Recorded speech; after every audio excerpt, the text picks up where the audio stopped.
পাল হয়েছেন, পলাশ হয়েছেন, বাবলা হয়েছেন, শিমুল হয়েছেন, কাটা গাছ হয়েছেন, আবার খারাপ কাজ করেছেন যখন বিছুটি গাছে হয়েছেন। কারো গায়ে লেগেছে, সে সারাদিন চুলকেছে, আপনাকে গাল দিয়েছে। তাহলে খারাপ কাজ করেছেন, বিছুটি গাছ হয়েছেন, ভালো কাজ করেছেন, ফুলের গাছ হয়েছেন। এইভাবে নানান কাজের মধ্য দিয়ে সুকৃতি গুণে ধীরে ধীরে ধীরে ধীরে শেষে যখন আপনি একটি তুলসী বৃক্ষ হয়েছেন, তখন আপনার জীবন বৃক্ষজনি থেকে উদ্ধার হয়ে গেছে।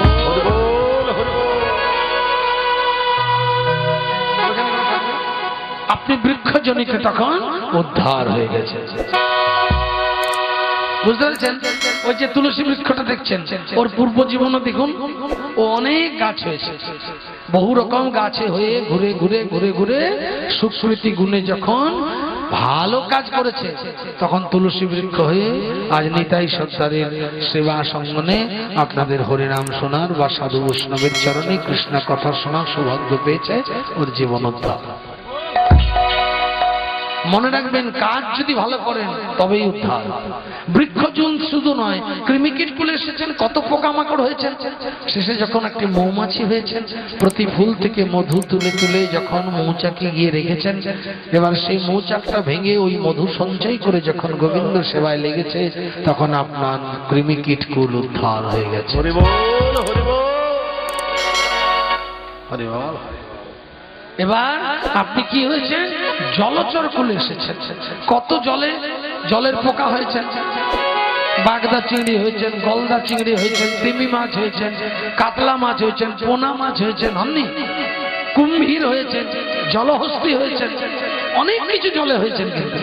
কিন্তু এক একটা জনির পরে ধীরে ধীরে ধীরে ধীরে উৎকৃষ্ট হতে হতে ওই জলচর কুলেই যখন আপনি একটি আমার কথার সঙ্গে সম্পর্ক করে জলচর কুলে যখন আপনি একটা শঙ্খ হলেন, গোবিন্দ সেবায় বাধিত হলেন, আপনার মধুর ধ্বনিতে আপনার জলচর কুল উদ্ধার হয়ে গেল। তারপরে কি হইলেন? পাখি কুলে এসেছেন। কত পাখি হয়েছেন জানেন? শালিক হয়েছেন, ময়না হয়েছেন, টিয়ে হয়েছেন, কাকাতুয়া হয়েছেন, অনেক পাখি, চড়ুই হয়েছেন।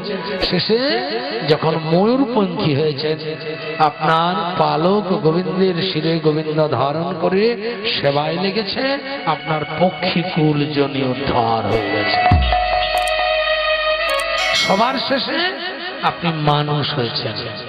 ভেবে দেখুন, এতগুলো জনি ভালো কাজ করতে করতে করতে করতে যখন বুঝে গেলেন গোবিন্দ যে আপনাকে আর অন্য কুলে দেওয়া যাবে না, তখন একদম দুর্লভ কুল রূপে 4 লক্ষ বার মানব প্রজাতি রূপে আপনাকে পাঠিয়ে দিলেন।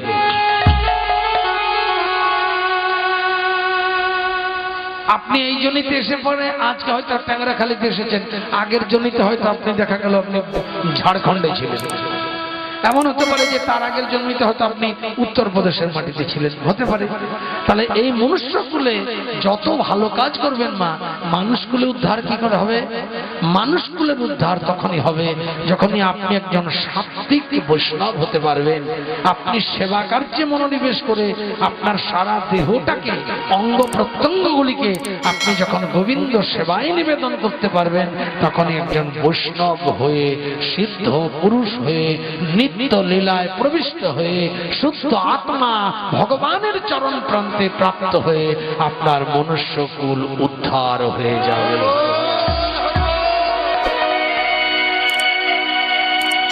তখন আপনাকে নতুন করে আর অন্য কোথাও জন্ম নিতে হবে না। নিত্য লীলায় প্রবিষ্ট হয়ে গেলেন মানে এবার গোবিন্দ সেবায় লেগে গেলেন, এটা মনে রাখবেন। তবে এক চান্সে কেউ ডাইরেক্ট গোবিন্দের কাছে যায় না। কেমন? একটা একটা জনি ভালো কাজ করে করে করে করে সুকৃতিটা জমা হতে হতে হতে হতে এই জন্মে আপনি সাধন ভোজন করলেন। একেবারে সাধন ভোজন করেছেন মানে সোজা যে গোবিন্দের চরণ পেয়ে যাবেন না। সাধন ভোজনটা যে করলেন, ওই সাধন ভোজন গুণে আপনার কর্ম কিছুটা স্টক হয়ে রইল, পরের জন্মে দেখা যাবে একটু ভালো কুলে জন্ম হলো। কোরআনের বৈষ্ণব কুলে আপনি জন্ম নিলেন, সেই বৈষ্ণব কুলে আরো কিছু সাধন ভোজন করে আরো কিছু পুণ্যার্জন করলেন, তারপরের জন্য দেখলেন আরো উৎকৃষ্ট কুলে চলে গেলেন। এইভাবে জন্ম নিতে নিতে নিতে নিতে যখন সিদ্ধ দেহ হলো, সিদ্ধ দেহ মানে ভগবান রাস করেছিলেন, পঞ্চম টানে মুরলী বাদন করেছিলেন।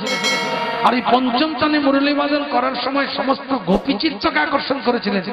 এমন বাঁশি বাজিয়েছিলেন যে গোপী হচ্ছে ভক্ত জগতের শ্রেষ্ঠ, গোপী হচ্ছে ভক্ত জগতের শ্রেষ্ঠ। তা সেই ভক্ত জগতে গোপী হয়ে যারা গোবিন্দ চরণ পেয়েছেন তাদের উপরে জগতে আর কোনো ভক্ত হয় না।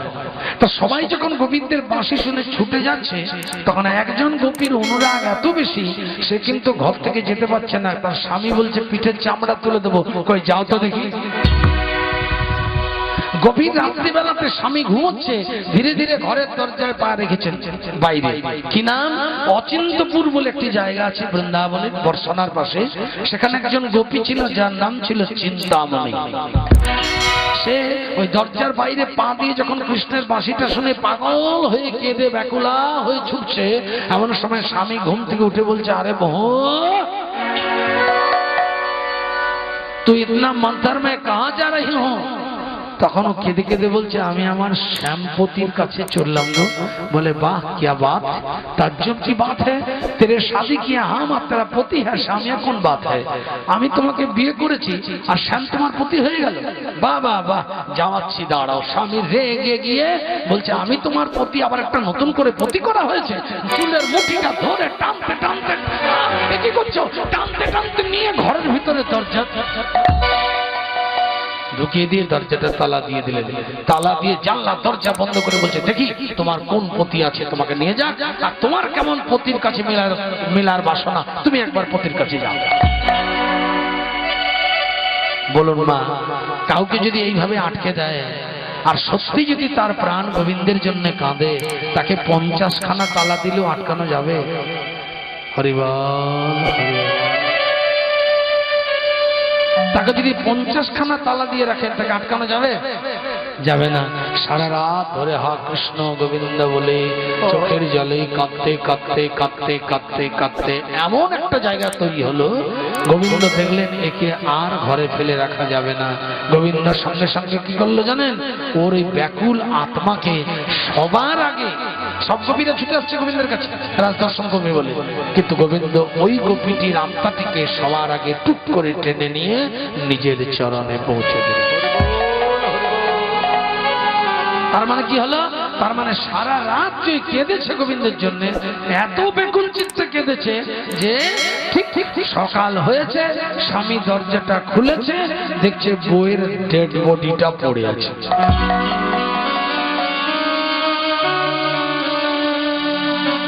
আরে বউ কাহা হুয়া তেরা, বউ বউ তো কাহা হুয়া, ক্যা হুয়া? বউ হাঁ করে কাঁদছে। আর কাঁদলে হবে? নশ্বর দেহটা পড়ে গেছে, চলে গেছে আত্মা। তাহলে ভালো কাজ যদি করেন মা, দেহ কোথাও যাবে না, এটা খাঁচা, এটা পড়ে থাকবে, আত্মা চলে যাবে। অচিনপুরের চিন্তামণি নামের গোপীটি এত অন্তরের ব্যাকুলতা যে গোবিন্দ সবার আগে ওই গোপীটিকে নিজেরই চরণে টেনে নিয়ে ওর দেহটা শুদ্ধ করে দিলেন। নেতাই গৌর হরি হরি। তাহলে এই দেহটার থেকে কি যায় মা? আত্মা যায়। ভালো কাজ করবেন, আত্মা যাবে গোবিন্দের চরণে। ওই জন্য বলে না, বলে খাঁচার ভেতর অচিন পাখি কেমনে আসে যায়। চোখটা বুঝে দেবেন তো, চোখটা বুঝে দেবেন, সব শেষ। চোখ বুঝলে শেষ হয় না মা। চোখটা যখনই বুঝবেন তখনই আপনার দেহতে আত্মাটির আর থাকার কথা নয়, উনি চলে যাবেন, মানে তিনি টেনে নেবেন। আপনি যতই চেষ্টা করুন, এই নশ্বর দেহটাকে এত ভালোবেসেছেন তো, কিন্তু দেখবেন যে দেহটাকে আত্মীয়রা এত যত্ন করছে, যখন এই অচিন পাখিটা চলে যাবে তখন ওই দেহটাকে গোবর জলের ছড়া দিয়ে বের করে দেবে। যে দেহটাকে ছোবে তাকে স্নান করে আসতে হবে। যে ঘরে দেহটার পতন হবে সেই ঘরে 10 দিন 15 দিন 1 মাস ঔষধ ক্রিয়া চলবে। আবার মরলে তার হাড়গুলোকে কাপড়ে বেঁধে আবার অস্থি প্রদান হেতু আবার গঙ্গায় গিয়ে দিয়ে আসতে হবে। তাহলে গোটা দেহটার দাম ততক্ষণ যতক্ষণ পাখিটা থাকবে। পাখিটা চলে গেল, দেহটা শেষ। তার জন্য বলছে খাঁচার ভেতর অচিন পাখি কেমনে আসে যায়। উলুধ্বনি হরি হরি। পাখি কেমনে আসে যায়, তারে ধরতে পারলে মোহন বেবি, ধরতে পারলে মোহন বেবি, আমি দিতাম পাখির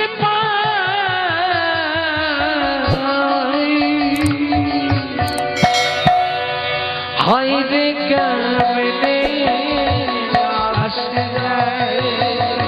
খাঁচার ভেতর আছি, পাখি কেমনে আসে যায়, খাঁচার ভেতর আছি, পাখি কেমনে আসে যায়।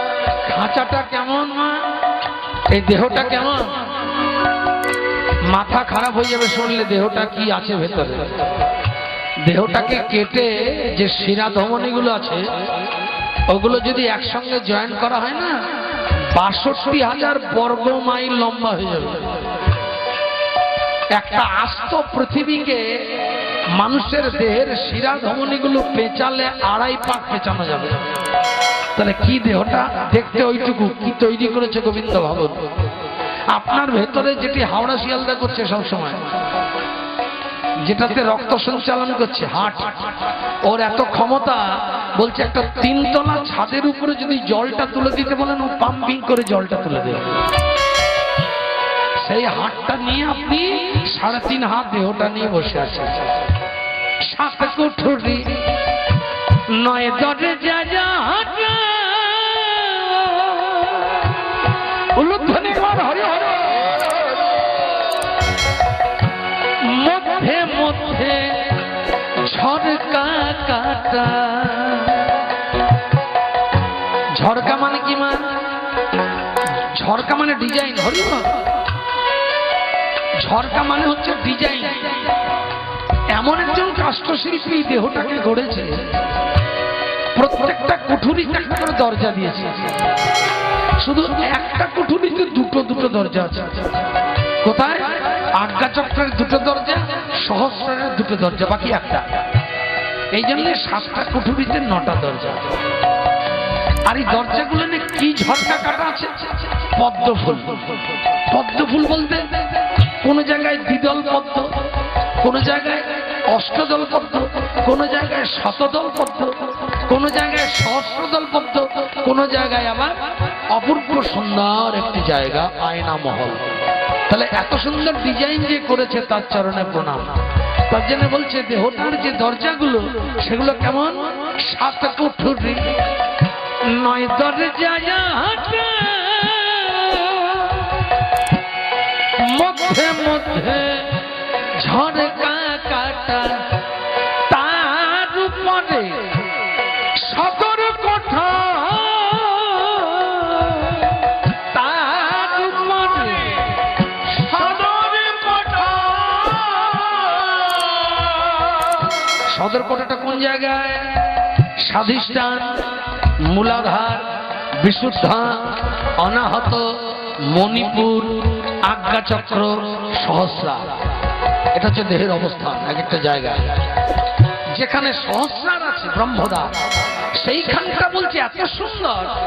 শীষমহল দেখেছেন আয়না দিয়ে ঘর তৈরি হয় কাঁচ দিয়ে, তো বলছে কাঁচ দিয়ে ঘর তৈরি করলেও অত সুন্দর লাগে না, এমন ভাবে তৈরি করেছে এই জায়গাটা। সেই জায়গাটা কি বলছে? আয়না। আয়না মহলটা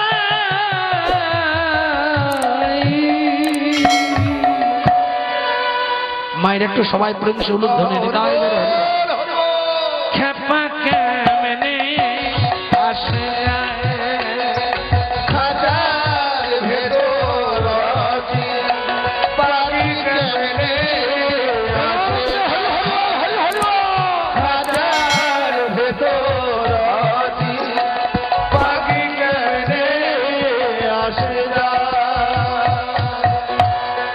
বোঝা গেল মা?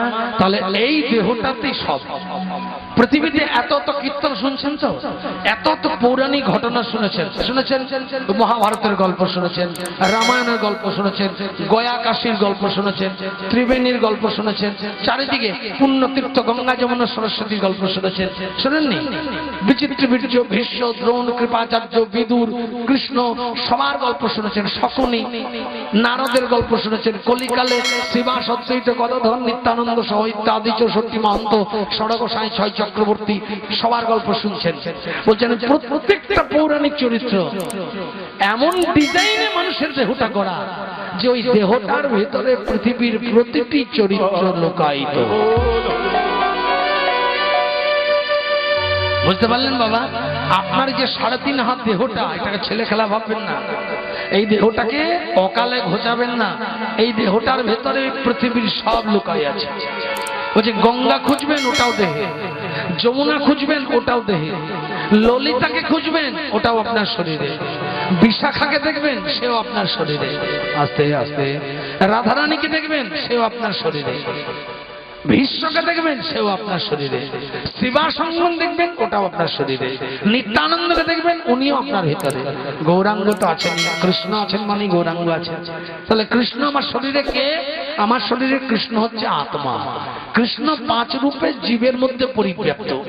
কৃষ্ণ বলছে আমি সবইতেই থাকি, অথচ আমি কিছুতেই নাই। আমার মধ্যে সবকিছু, কিন্তু আমি কিছুতেই নাই।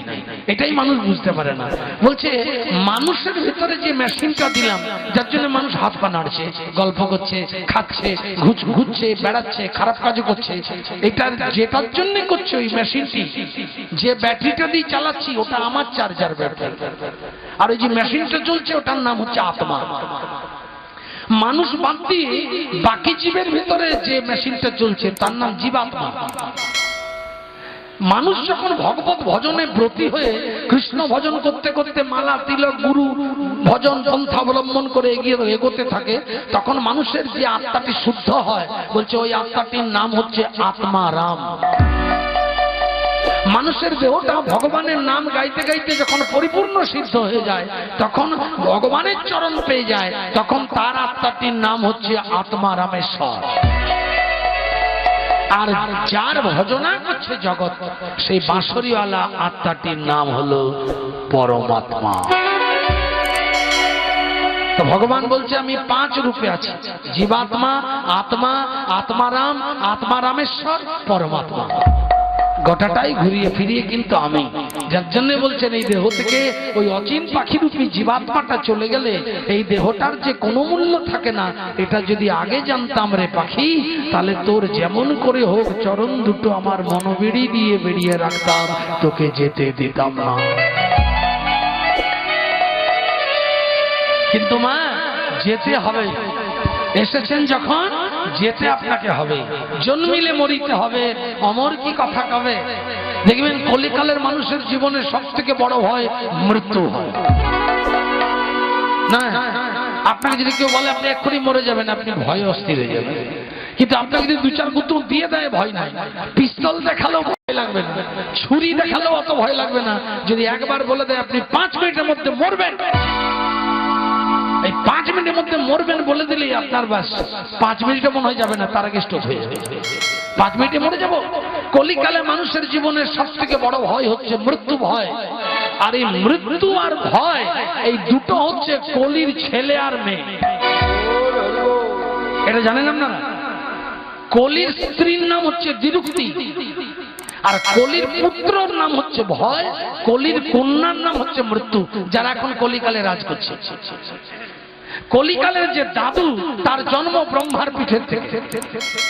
100 যোজন বিস্তৃত মধ্যম শৃঙ্গে, সুমেরু পর্বতের মধ্যম শৃঙ্গে ব্রহ্মা প্রতিদিন যোগ সাধন করতেন। কোন একদিন ব্রহ্মার পিঠের থেকে ধর্মযুক্ত এক ফোঁটা ময়লা বিরক্তির সঙ্গে ভূতলে ফেলেছে। এমন সময় হঠাৎ দেখছে ওখান থেকে একজন সৃষ্টি হয়ে গেল, তৈলাভিষিক্ত দেহ, চারিদিকে লোহর অলঙ্কার, লৌহ জিহ্বা, বিভৎস চেহারা, বড় বড় চোখ। এসে ব্রহ্মার কাছে দাঁড়িয়ে বলছে, আমাকে কি জন্য সৃষ্টি করেছো? আমাকে কি জন্য সৃষ্টি করেছো? দাঁড়িয়ে পড়েছে। যেই বলছে আমাকে কি জন্য সৃষ্টি করেছো, আমার নাম কি, বলছে তোমার নাম হলো অধর্ম। ব্যাস, আমার নাম অধর্ম? বলে হ্যাঁ। আমার কাজ কি? বলে তোমার কাজ হচ্ছে যেখানে আলো থাকবে তুমি যে অন্ধকার করে দেবে, যেখানে বেশি সত্যের চর্চা হবে সেখানে তুমি গিয়ে সত্যটাকে ঢাকা দিয়ে তুমি মিথ্যা নামে প্রতিষ্ঠা হবে, যেখানে ভালো কাজ হবে সেখানে তুমি গিয়ে পিছনে লাগবে। বলে এটা আবার কোন ডিজাইন প্রভু, এটা করলে মানুষ আমাকে পছন্দ করবে? বলে পছন্দ করবে না এমন একটা ক্যারেক্টার তুমি। তা বলছে প্রভু তাহলে আমি কতদিন থাকবো, আমার কিভাবে জীবন জীবিকা চলবে? বলে তোমাকে আগে একটা টুকটুকে বউ করে দিই। ভগবান ব্রহ্মদেব ভ্রুযুগল থেকে একজনকে অপূর্ব অপ্সরা রূপে সৃষ্টি করলেন, তার নাম দিলেন মিথ্যা। বললেন আজ থেকে ইনি তোমার স্ত্রী, একে নিয়ে সংসার করো। অধর্ম আর মিথ্যার সংসার শুরু হলো। অধর্ম মিথ্যা সংসার করতে করতে, ভালো করে শুনবেন মা কথাগুলো, আনকমন কথা, শেষ পর্যন্ত ধৈর্য ধরে শুনুন, ভালো লাগবে। অধর্ম মিথ্যার সঙ্গে সংসার হতে হতে তাদের একটি ছেলে পুলে হলো। অধর্মের যে পুত্র হলো তার নাম হচ্ছে দম্ভ, আর অধর্মের যে একটি কন্যা হলো তার নাম হলো মায়া। তাহলে দম্ভ আর মায়া এরা আবার কি করছে, যেখানেই দম্ভ যাচ্ছে সেখানে মায়ার প্রকাশ হচ্ছে। দেখুন ভালো করে, যে লোকটাকে দেখে মনে হবে দাম্ভিক, জানবেন নিশ্চিত সে মায়াবদ্ধ জীব। মায়া না ভেতরে প্রবেশ করলে দম্ভটা তার আসবেই না। এবারে দম্ভ বলছে হ্যাঁ গো মায়া, আমি যেখানেই যাচ্ছি তুমি সেখানে আসছো, ভাই বোন এক জায়গায় এলে হয়? মায়া বলছে আমি যাব কোথায়, তোমার কাছেই তো আমার আশ্রয়, তুমি যেখানে যাবে আমি তো সেখানেই যাব। এবার দুজনেই দেখছে তাহলে আমাদেরকে তো কেউ পছন্দ করবে না। দম্ভ আর মায়া ভাই বোন, অথচ দুজনের বিবাহ হয়ে গেল। দম্ভ আর মায়াতে বিবাহ হওয়ার পরে একটি পুত্র জন্মালো, যে পুত্রটির নাম হচ্ছে লোভ। একটি কন্যা জন্মালো যার নাম হচ্ছে হিংসা। এবার দেখুন এরাও দুজনে পিছনে পিছনে জুটে আছে, যেখানে লোভ যাচ্ছে সেখানে হিংসা যাচ্ছে। দেখবেন যে লোকটা হিংসুটে তার ভিতরে অবশ্যই লোভ আছে, লোভী ব্যক্তি ছাড়া হিংসুটে হবে না, এটাও কলির আদর্শ। তাহলে লোভ যেখানে যাচ্ছে হিংসা সেখানে যাচ্ছে, তাহলে ওদেরকেও কেউ পছন্দ করছে না, লোভ আর হিংসাতে বিয়ে হয়ে গেল। এটাও ভাই বোন। এবার ভাই বোনের লোভ আর হিংসায় যখন বিয়ে হয়ে গেল, এবারে কে হবে জন্ম? দেখুন বাবা যেমন মা যেমন, মালটি তো কেমন হবে, স্যাম্পেলটা কেমন তৈরি হয়, বাবা মা দেখেই তো হয়। যদি বাবা ভালো হয় মা খারাপ হয় তাও বলা যায়, কারো যদি মা ভালো হয় বাবা খারাপ হয় তাও বলা যায়। এবার দুজনেই যদি ডেঞ্জার হয় তাহলে ছেলেটা কত ডেঞ্জার হবে বলুন। এবার লোভ আর হিংসার একটি পুত্র হলো যার নাম হলো কলি মহারাজ, আর একটি কন্যা হলো যার নাম হলো দ্বিরুক্তি। দ্বিরুক্তি মানে, দ্বিরুক্তি মানে হচ্ছে কটু কথা। কলিকালের কটু কথাটাই বড় আদর্শ। যার মুখের ভাষাটা খারাপ জানবেন সে কলি তাকে ভর করেছে। যে লোকটি খারাপ ব্যবহার করে তার মানে কলি তাকে ভর করেছে। এবারে কলি যেখানেই যায় সেখানে মুখের ভাষাটা খারাপ হবে। তার উজ্জ্বল দৃষ্টান্ত দেখুন, শশাগরা পৃথিবীর ধার্মিক রাজা পরীক্ষিত। পরীক্ষিত এত বড় ধার্মিক যার মুখে কোনোদিন খারাপ ভাষা ছিল না, অথচ পরীক্ষিত স্বীকার করতে গিয়ে হঠাৎ করে যেই স্বর্ণ মুকুট পরেছিল আর সোনার পরে মাছি সেজে কলি এসে যেই মাথাটিতে টুক করে বসে গেল, অমনি পরীক্ষিতের ভাষাটা খারাপ হয়ে গেল। পরীক্ষিত রেগে গিয়ে একবার বোধ শূন্য হয়ে, জ্ঞান শূন্য হয়ে একটা মুনি ধ্যান করছে, আর এত এত লোক ছিল জায়গা পেল না। পরীক্ষিত জঙ্গলে কোনো জলাশয় পায়নি, এত তৃষ্ণা পেয়েছে যে মুনিটার কাছেই বলতে হবে আমাকে জল দাও। এটাই কলির বড্ড টেকনিক, কলির এটাই কৌশল। কলি এসে গেছে মানে পরীক্ষিতকে ভুল পথে এবার কলি চালনা করবে। এবারে কি করলো, ধ্যানস্থ মুনিকে গিয়ে বলছে জল দাও। এবারে কলির বংশের 14 পুরুষ কিন্তু পরীক্ষিতের ভিতরে এসে গেছে। দেখুন যখনই বলছে জল দাও কথা বলছে না, জল দাও কথা বলছে না, শুনতে পাচ্ছ না? সঙ্গে সঙ্গে দ্বিরুক্তি এসে গেল, মুখের ভাষা খারাপ, আর তার সঙ্গে সঙ্গে দম্ভ এসে গেল, অহংকার। তুমি জানো আমি কে? তুমি আমায় জল দিচ্ছ না, তুমি কি ভেবেছো? সঙ্গে সঙ্গে পরীক্ষিত রেগে গিয়ে একটা মরা সাপকে মুনির গলায়, মুনিপুত্র বলল কার তোমার স্পর্ধা,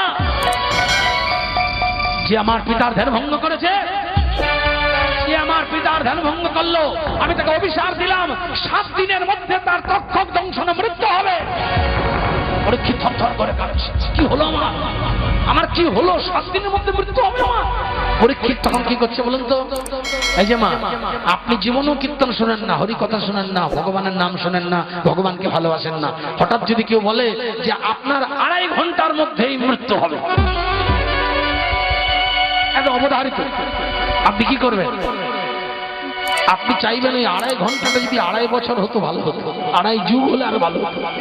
ওই 2.5 ঘন্টার মধ্যে এবার পৃথিবীতে যত রকমের ডিজাইনের ধর্ম আছে আপনি করে বেড়াবেন, কিছু ভালো কাজ করে যাই, নইলে তো উপরে গিয়ে ক্যাক করে ধরবে।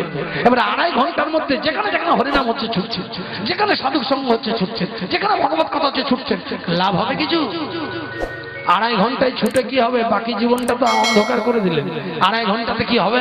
উনি পরীক্ষিত যখন বুঝেছে 7 দিনের মধ্যে তক্ষক দংশনের মৃত্যু হবে, পরীক্ষিত পাগলের মতো কেনে বেড়াচ্ছে, 7 দিনের মধ্যে তক্ষক দংশনের মৃত্যু।